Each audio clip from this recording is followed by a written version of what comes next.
This week on Inside Capitol, we focus on two major international conflicts, the war in Ukraine and the war in Gaza.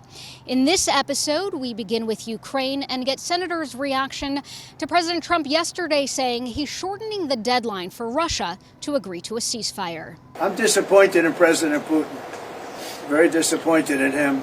We thought we had that settled numerous times, and then President Putin goes out and starts launching rockets into some city.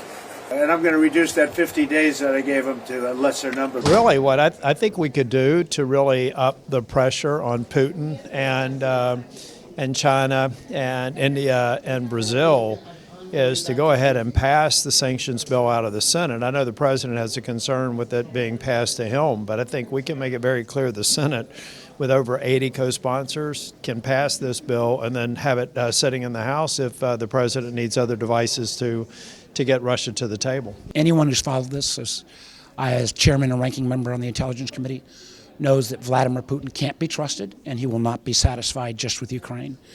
So if we don't want to have NATO engaged, which we are a founding member of, in a even greater war, we need to bring Russia to the table, and I'm glad the president's moving that deadline up. Okay, and then do you know what's going to be with the Senate sanctions bill? I don't have the foggiest idea. I think that's, there are very, very aggressive sanctions in that bill. And I do think there is I understand the administration's concern as they try to work the other trade deals, but we got to keep the pressure on. We all know that Putin does want peace. We all know that Putin was the aggressor here.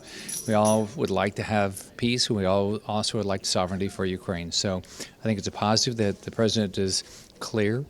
He's clear-eyed that Putin is not somebody you can do a deal with. So I look forward to sanctions. I look forward to everything the president's going to do to make sure Putin loses and Ukraine wins, and we get to peace, which is what the president wants. Look, there's only one party that really needs to come to the table to get peace in Eastern Europe, and that's Putin.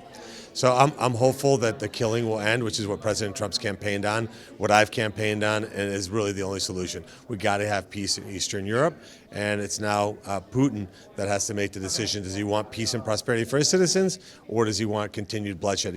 In Washington, Shayna Stulin for TvAbraham.